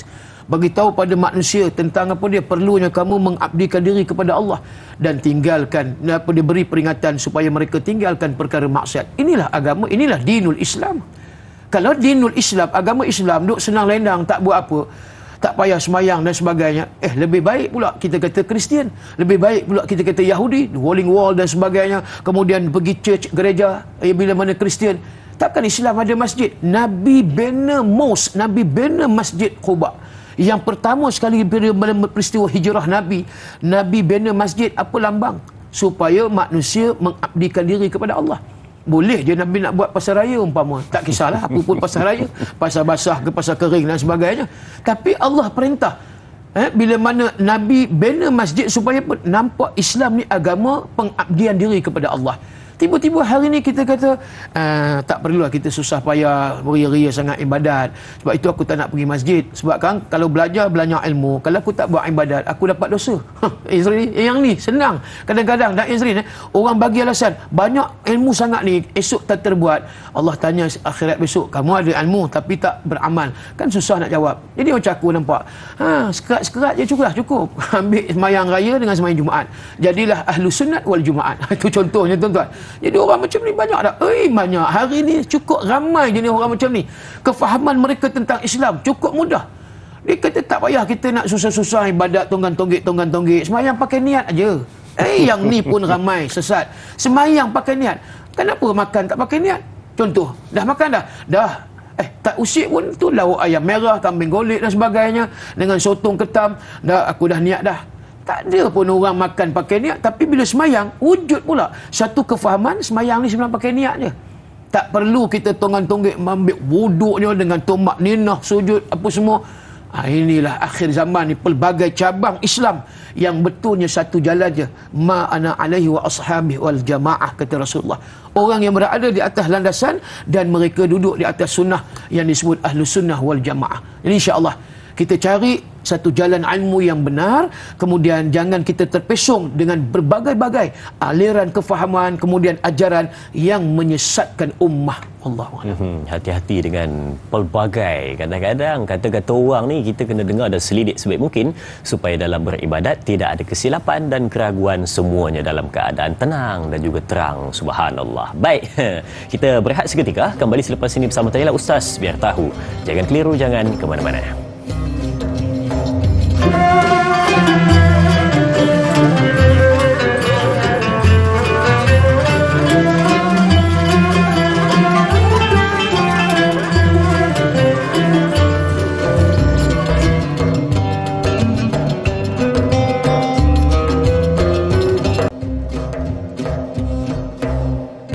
Baik, subhanallah, kita bertemu kembali untuk duduk di meja perbincangan. Teruskan perbincangan kita walaupun sudah pun di hujung-hujung dah dekat 8.30 dah. Tapi kita tak sedar kena ralit dengan kita punya perbincangan untuk kita buka satu persatu persoalan, kita jawab sebaik mungkin dan pastikan nota-nota itu anda catat dan sebarkan kepada sahabat-sahabat kita. Okey, baik. Soalan seterusnya di Facebook dari sahabat kita Nurul Huda Tajuddin. Soalannya, Assalamualaikum. Adakah dorongan asuhan ibu bapa dan persekitaran merupakan punca utama seseorang itu malas untuk beribadat? Terima kasih Puan Nurul Huda atas soalan yang ditanyakan. Katanya boleh jadi ke tentang keluarga, sahabat, persekitaran itu mempengaruhi kalau seorang itu rajin beribadat pun dia malas beribadat pun boleh jadi juga. Baik, saya nak memetik dalam sebuah hadis Nabi sallallahu alaihi wasallam yang Rasulullah menyatakan kullu mauludun yuladun 'alal fitrah. Bila mana setiap anak yang dilahirkan itu mengikut fitrah fa abawahu, mak dan ayah. Bagaimana mak dan ayah? Baik, kalau mak ayah Islam tu satu. Kemudian bagaimana cara didikan daripada asuhan mak dan ayah kepada anak tadi? Fa abawahu yuhawidanihi wa yunasiranihi aw yumassalihi. Kata Nabi, mak bapak lah yang akan melenturkan, yang nak bawa perangai akhlak, nak jadi Yahudi, nak jadi Nasrani, nak jadi Majusi. Itu Nabi sebut. Sebab itu kalau di sana ditanya tadi, adakah itu di antara dorongan utama untuk anak tadi beribadah selain daripada ahli keluarga yang lain dan juga environment persekitaran. Ya, memang begitu. Kalau kita duduk satu tempat yang ramai ahluddin, ramai orang-orang yang beriman, ramai alim ulama pula lagi, Allah, azan berkumandang setiap waktu, kemudian program-program aktiviti di masjid ataupun di surau, ini timbul satu keseronokan dan juga mendorong tadi ahli qaryah, anak-anak kecil datang ke masjid, dan sambutan daripada ahli jemaah pun cantik. Tapi setengah hadirin, bila mana budak-budak datang ke masjid ni, kadang-kadang orang tua pula, oh dia pantang, dia kata bising, kemudian dia tengking budak, lari budak, taubat tak mari dah. Yang tu pula. Itu pun satu juga, patut-patut bila sebut tadi environment persekitaran. Anak bila pergi masjid, baguslah tadi. Cuma kita lah, ya, janganlah kita approach macam tu sampai anak-anak remaja lari. Nabi SAW, bila mana ada satu badui tu kencing dalam masjid, Nabi minta sahabat, jangan halau, jangan jerkah dia, jangan tengking, biarkan, bagi dia habis kencing. Ini akhlak. Supaya apa dia? Dia nampak Islam tu macam mana. Kita nampak bila kencing, Nabi suruh, dah habis dia kencing nanti, kita pun selesaikan, suci. Itu je. Jangan kita jerekah dia, jangan kita sampai dia jauh diri dia daripada masjid. Islam kata, Nabi sebut, yassir wala tu'assir. Permudah, jangan kamu menyusahkan. Wa basyir wala tunafir. Gembirakan, jangan kamu meliarkan. Nampak? Supaya kita apa dia? Kita nak ada satu kaedah, kita nak attract. Bagaimana anak muda datang ke masjid. Hari ni contoh, semalam saya di Ipoh, ada ceramah Ma'ah Hijrah. Ada satu sahabat tanya, Ustaz, macam mana kita nak galakkan anak-anak muda pergi masjid? Saya kata, buatlah satu program yang disukai oleh anak muda. Buat satu konsert kesenian Islam. Kemudian kita ada kawasan lapang, buat satu sukan yang boleh tarik minat anak muda outdoor. Kemudian ada sukan indoor. Sebab anak muda nak macam ni. Kalau kita, ialah kita kata keluar kuliah je, mungkin kita ambil one way. Orang yang macam ni mungkin tahap orang yang dah dewasa matang. Tapi kalau remaja, kita nak ambil sebagai satu kaedah supaya mereka boleh datang masjid. Sebab hari ni kita tahu, ramai orang yang susah nak pergi ke rumah Allah masjid. Jadi kerana itu juga tadi, apa pun ibadah, saya amat-amat setuju, agree, bila mana mak dan bapa bertanggungjawab penuh terhadap anak-anak. Cara didikan, cara melentur bagaimana anak tadi. Sebab itu ada pepatah menyebut, bapa borek anak rintik. Maknanya bermula daripada bapa. Bapa suruh anak semayang pergi masjid, dia merokok di rumah tengok bola. Itu contoh. Jadi ini tak betul lah. Dia suruh isteri dia pergi ke masjid dengan ceramah Ma'al Hijrah, tiba-tiba dia melengkor tidur di rumah. Tak jadi, kita kata. Jadi kerana itu, ibu dan ayah, bahkan suami tadi, maka dialah kena invite, dialah kena pujuk, dia kena ajak. Cara hikmah yang jom kita pergi masjid, ada ceramah malam ni, sikit-sikit masuk. Yang jom kita pergi masjid, mudah-mudahan kita dapat solat jemaah, pahala lagi macam-macam. Nampak? Di situ kita perlunya ada satu kebertanggungjawabkan sebagai ibu dan bapa, dan kalau kita sebagai suami tadi terhadap isteri kita, baru kita seronok hidup dalam keadaan mentaati perintah Allah Subhanahu wa ta'ala. Jadi environment tu pun kita katakan tadi, carilah kawan, gaullah kawan, pergaulan itu dengan orang alim. Macam tu juga kalau orang keluar daripada pusat serenti, penagih dadah, janganlah kamu campur dengan kawan-kawan kamu yang lama. Cari kawan-kawan yang baik, kata ulama. Supaya apa dia? Kamu tak terdorong untuk balik kepada perangai lama, kamu hisap dadah, kamu hisap ganja dan sebagainya. Itu cara. Makna hijrah itu cukup luas. Maksud dia, hijrah tinggalkan perkara maksiat, maka kita ambil kepada perkara taat. Barulah hijrah itu kekal dunia sehinggalah ke akhirat. Azrai. Baik, pergaulan juga mempengaruhi bila mana seseorang itu rajin untuk beribadat, khususnya keluarga, sahabat dan juga masyarakat di sekeliling. Baik, soalan seterusnya juga di Facebook dari sahabat kita Aiman Aizuddin. Kita lihat soalannya. Assalamualaikum. Dua soalan. Yang pertama, bagaimana untuk meningkatkan rasa manis dalam ibadah? Apakah tanda sesuatu ibadah itu diterima oleh Allah Subhanahu wa taala? Dan soalan yang kedua, adakah terdapat doa atau zikir untuk diamalkan supaya tidak rasa malas untuk berbuat ibadat? Terima kasih sahabat kita Aiman atas soalan yang ditanyakan. Dua Ustaz, silakan untuk dua soalan. Terima kasih kepada yang bertanya. Yang pertama tadi, bagaimana nak ada rasa ataupun nak meningkatkan rasa manis, halawatu ibadah. Dia ada halawah dia. Ya, bila mana kita buat ibadah ni ada kelazatan, istilah zata'ah halawatu ibadah. Kita ada rasa kemanisan beribadah. Bila mana kita baca balik dalam Quran, antaranya Allah kata wasta'inu bis sabri was salah wa innaha lakabiratun illa 'alal khashi'in. Maka Allah sebut, hendaklah kamu minta pertolongan kepada Allah dan bersabar di dalam mengerjakan solat. Sebab solat itu adalah pekerjaan ibadah yang cukup berat kita nak buat. Di sini kita nampak, bila kita lakukan ibadah, kemanisan itu datang bila ada sifat sabar. Yang antara ulama sebut, sabar ini maknanya kita tahan diri. Macam-macam dugaan ujian dalam solat tu satu, ujian sebelum solat tu satu, ya. Kemudian bila mana kita buat ibadat, nak berzakat pun begitu juga, halawatu ikhrajuz zakah, kita nak mengeluarkan zakat pun kita nakkan kemanisan. Bila nak manis tadi, buatlah dengan ikhlas juga, kata ulama. Satu tadi sabar, yang kedua ikhlas. Bila kita ikhlas, insya-Allah datang rasa, bukan kata aku nak bayar zakat hari ni je, aku rasa macam minggu depan aku nak bayar lagi. Contohnya, kemudian tahun depan aku nak bayar bukan lagi 1,000, aku nak bayar pula 2,000. Ini dia rasa ada peningkatan, ada dia punya dia punya stage by stage dia. Bila kita lakukan itu penuh dengan kerukunan. Tapi kalau kita sambil lewa, tidak serius dan tak sabar, ya, kemudian bila kita buat sesuatu tu dalam keadaan tadi tergopoh-gapah, ini bukan daripada malaikat tetapi daripada syaitan. Bila syaitan yang masuk, maka ibadah tadi bercampur. Maka ibadah tadi akhirnya jadi ibadah riak. Orang riak ni dia tak seronok buat ibadat. Sebab itu ada pemisahan antara yang beriman dengan munafik. Orang munafik macam mana solat mereka? Antara Nabi kata tanda orang munafik ni sembahyang subuh dan isyaknya cukup malas, kusala. Dalam keadaan malas, bahkan dia tinggalkan subuh dan isyak. Kita tak kata siapa-siapalah, tapi kita boleh tanya diri kita, aku ni subuh tadi macam mana? Aku isyak semalam macam mana? Hari ni macam mana? So kalau kita tahulah ini antara sifat munafik, bermalas-malas, kusala, so kita kena reform, kita kena islah. Tak mau duduk tak yang sama juga, statik macam tu tak mau. Sebab itu semayang daripada tak khusyuk kepada khusyuk. So ada dia punya pergerakan, movement dia begitu.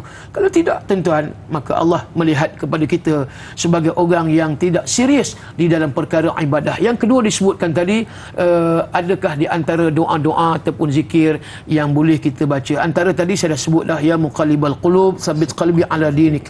Itu antaranya, ya. Itu yang selalu kita amal. Kemudian dalam satu doa yang kita baca dalam surah Ali Imran, tak silap saya pada ayat yang ke-6, Kak Azrin, ya, Allah menyebut tentang dia doa ini yang selalu kita baca juga, Rabbana la tuzigh qulubana ba'da idh hadaitana wa hab lana min ladunka rahmah innaka antal wahhab. Rabbana la tuzigh qulubana, ya Allah, yang Engkau Tuhan sesungguhnya yang Maha Esa, ya Allah, janganlah Engkau cenderung hati aku setelah mana Engkau beri hidayah kepada aku. Maksudnya jangan cenderung kepada kesesatan, ya, jangan mendorong hati aku untuk buat maksiat balik setelah mana Engkau beri hidayah. Maka Allah, Engkau lah Tuhan yang Maha Pemberi. Ini pun doa yang selalu kita baca. Ulang balik, Rabbana la tuzigh qulubana ba'da idh hadaitana. Maksud ba'da idh hadaitana, setelah mana Engkau beri hidayah pada kami ataupun pada aku, maka janganlah Engkau cenderungkan hati aku ataupun dorong hati aku nak buat benda-benda yang tak elok. Aku dah tinggal dah. Aku tak mau dah buat benda maksiat. Aku tak mau dah sembahyang lewat waktu umpamanya. Aku tak mau dah tinggalkan, aku tak mau perangai tinggalkan Quran. Aku nak baca Quran, surah Kahfi malam Jumaat, hari Jumaat, Yasin selepas subuh umpamanya. Bolehlah apa-apa pun ayat, tak kisahlah. Kalau boleh khatam Quran, yang tu lagi bagus. Sehari sekali, sehari 2 kali, yang tu hebatlah. Imam Syafi'i boleh buat. Cuma kita tak mampulah. Apapun, ini antara yang kita nak meningkatkan lagi tadi, ya, kita punya tingkatan maqam tinggi kita dengan Allah Subhanahu wa taala. Kerana itulah kita jangan kita biarkan sifat kusala, ya, yang malas itu menjadi sarang di dalam lubuk hati, maka dia menjadi satu, orang kata apa dia, satu benda yang cukup malanglah hidup seseorang. Wallahu a'lam. Subhanallah, ya. Itu dia peringatan akhir dari Al-Fadhil Ustaz berkenaan dengan jangan bermalasan ketika untuk melaksanakan ibadat. Mudah-mudahan apa yang kita laksanakan dalam kehidupan kita, khususnya ibadat kepada Allah Subhanahu wa taala, dapat menjadi saham akhirat yang sangat berguna ketika mana bertemu dengan Allah Subhanahu wa taala pada hari akhirat. Jadi Ustaz, pesanan akhir untuk penonton-penonton sebagai kesimpulan perbincangan kita pada hari ini, berikan nasihat kepada penonton-penonton bagaimana nak mengenal ibadat itu diterima oleh Allah Subhanahu wa taala, dan juga sekali lagi jangan bermalasan di dalam ibadat. Silakan. Baik, terima kasih Da'i Azrin, sidang penonton yang dirahmati Allah sekalian. Saya nak memetik dalam sebuah hadis yang datang daripada seorang sahabat yang bernama Hanzalah Al-Usaidi. Hanzalah ada dua, satu Hanzalah bin Abi Amir tu yang syahid di medan Uhud, satu lagi Hanzalah Al-Usaidi. Apabila satu ketika Abu Bakar As-Siddiq melalui depan rumah Hanzalah Al-Usaidi, ketika itu didengar satu suara datang daripada Hanzalah. Apa kata Hanzalah? Kata Hanzalah, aku munafik, aku munafik, aku munafik. Lalu Abu Bakar pun jumpa Hanzalah. Apa yang kamu maksudkan kamu munafik, wahai Hanzalah? Lalu Hanzalah kata, ya wahai Abu Bakar, ya Abu Bakar, sesungguhnya tadi aku dengan Rasulullah di masjid, aku ingat Allah, aku seronok dengan Nabi. Tapi bila aku balik ke rumah aku dengan keluarga aku, makan, bergaul dengan anak, aku rasa macam dah tak ada Islam dah pada diri aku. Kata Abu Bakar, aku pun begitu juga. Lalu kata Abu Bakar, jomlah kita jumpa Rasulullah, jumpa Nabi. Nabi kata, wahai Hanzalah, aku ni Rasul, ana Muhammad, ana Rasul. Aku pun macam tu juga fitrah manusia. Ada anak, ada keluarga. Ada kala aku dengan keluarga, ada kala aku dengan anak, ada kala aku dengan masyarakat dan sebagainya. Maka teruskanlah apa yang kamu lakukan itu, dan hendaklah kamu sentiasa berada di dalam zikir Allah.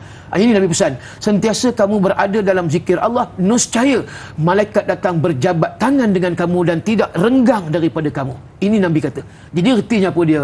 Nak ceritanya Hanzalah tadi tuan-tuan, sejenak ataupun sebentar sahaja tidak bersama dengan Rasulullah, dia sudah rasa diri dia seorang munafik. Bayangkan kita dah jauh dengan Nabi, jauh pula dengan masjid, tak mau buat rumah dekat dengan masjid, tak nak berjiran dengan masjid pula yang serin, sanggup berbatu-batu, tak mau berkampung dengan seorang ulama dalam kampung tu. Dia jauhkan diri dengan seorang ulama, sanggup di kampung dengan orang-orang yang lain bukan Islam. Allahu Akbar. Malang. Kan itulah kita mengambil pengajaran daripada Hanzalah Al-Usaidi tadi. Ertinya apa dia? Kita membahagikan hidup dunia akhirat, insya-Allah waktu kita ibadat, fokus pada ibadat, dan kalau kita ada hal dunia, maka jangan lupa akhirat juga. Maknanya ingat sentiasa kepada Allah Subhanahu wa taala. Wallahu alam. Mudah-mudahan manfaat yang banyak pada pagi ini dapat kita daripada perbincangan yang panjang, insya-Allah. Mudah-mudahan kita berjumpa lagi. Wallahu alam. Sedikit doa penutup Ustaz. Bismillahirrahmanirrahim. Alhamdulillahirabbil alamin, wassalatu wassalamu ala Rasulillah wa ala alihi wa ashabihi ajma'in. Ya muqallibal qulub, Sabbit qalbi ala dinik wa ala ta'atik. Ya Allah, Ya Rahman, Ya Rahim, kami mohon kepadamu ya Allah, Engkau tetaplah keimanan dalam hati kami ya Allah. Jangan Engkau bolak-balikkan hati kami setelah Engkau beri hidayah kepada hati kami ya Allah. Ya Allah, ya Tuhan kami, jadilah kami manusia hamba Allah yang rajin melakukan ibadah ya Allah. Jauhilah daripada kami ya Allah sifat malas untuk kami mengabdikan diri kepadamu ya Allah. Amin. Rabbana la tuzigh qulubana ba'da idh hadaitana wa hab lana min ladunka rahmatan innaka antal wahhab. ربنا فاغفر لنا ذنوبنا وكفر عنا سيئاتنا وتوفنا مع الأبرار. اللهم اجعل جمعنا جمعا مرحوما وتفرقنا من بعده تفرقا معصوما. اللهم ربنا آتنا في الدنيا حسنة وفي الآخرة حسنة وقنا عذاب النار.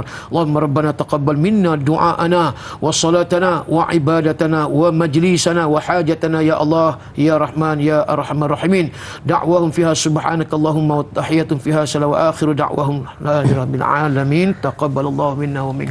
Amin ya rabbal alamin. Terima kasih diucapkan kepada Al-Fadhil Ustaz dan semua penonton. Jangan lupa esok bersama dengan moderator Dai Hadari bersama bintang ilmuwan Ustaz Firdaus Subhi dengan topik perbincangan pengajian hadis 40 Imam Nawawi, janji Allah kepada pelaku. Jadi teruskan menonton Tanyalah Ustaz biar tahu jangan keliru. Kita tutup dengan tasbih kafarah dan suratul Asr. Subhanakallahumma wa bihamdika asyhadu an la ilaha illa anta wa astaghfiruka wa atubu ilaik. Bismillahirrahmanirrahim. Wal asri innal insana lafi khusri illa allazina amanu wa amilus solihat wa tawasaw bil haqq wa tawasaw bis sabr. Teruskan menonton Tanyalah Ustaz biar tahu jangan keliru. Sekian. Assalamualaikum warahmatullahi wabarakatuh.